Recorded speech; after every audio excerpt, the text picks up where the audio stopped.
So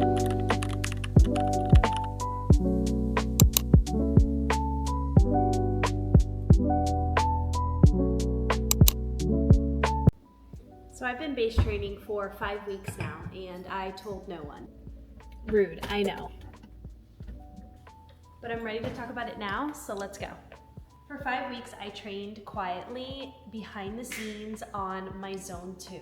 Honestly, zone 2 is probably the hardest zone to train, and when they say going slow makes you go fast, they really mean it.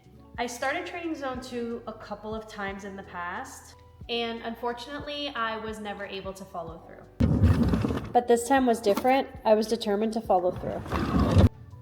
I knew if I wanted to see it through to the end this time, I had to put little to no pressure on my plan. So I kept it simple, and I followed a low mileage to high mileage 10-week plan, and this week marks week 6. And I can confidently say that I'm going to see it through to week 10, because at the end of this zone 2 training, I will officially begin my 4th marathon training plan.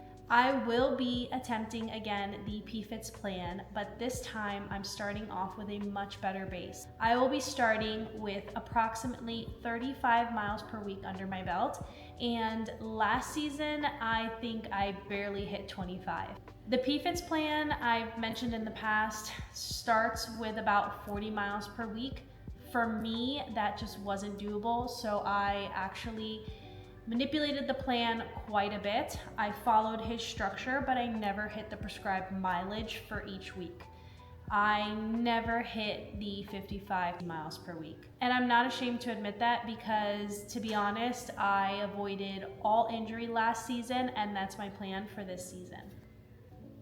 Now, if you've been here for a while, you know that this is my 4th marathon.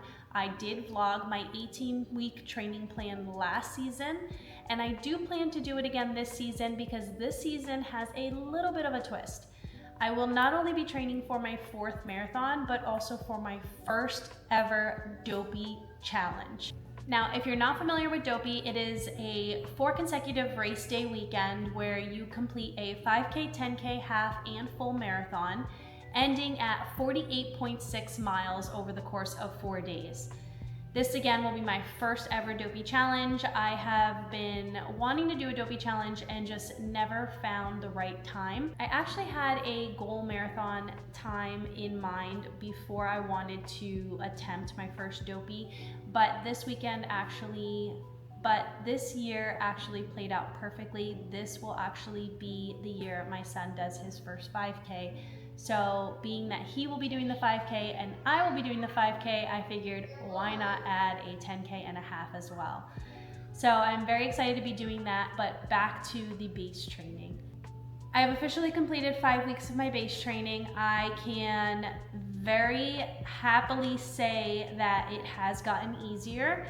I have not forced myself in any way. I have actually not put any pressure on this training plan. This was really just to build my mileage over a 10-week course. I think I actually have 11 weeks, which is even better. I'm excited to be able to do week 10 more than once, so that I can confidently say that I am hitting 35 plus miles per week without injury. Week 1 felt almost too easy, and being that we were only hitting like 10 miles a week, we had some days that were only supposed to be 2 or 3 miles, which for us just felt extremely easy. But again, I followed the plan. I am being very strict about keeping my heart rate low and my pace slow. I've walked several times. I have even stopped in between runs, but I am completing all of the miles, and I am again keeping my heart rate low. I am very, very, very strongly enforcing the zone 2 this time around. Even if that means walking 12, 13-minute miles, what I am seeing are decreasing paces. So I have actually seen my heart rate drop and my pace drop tremendously over the last 5 weeks. And I'm really excited to see what the next 5 weeks do for me. And being that I am putting it out there, I guess I'm taking you guys along with me for the journey from here on out. So if that's something that you guys are interested in, stay tuned. I will have all of week 6 up for you guys come week 7 and so on, just like I did with my 18-week marathon training. So stay tuned. See you guys later.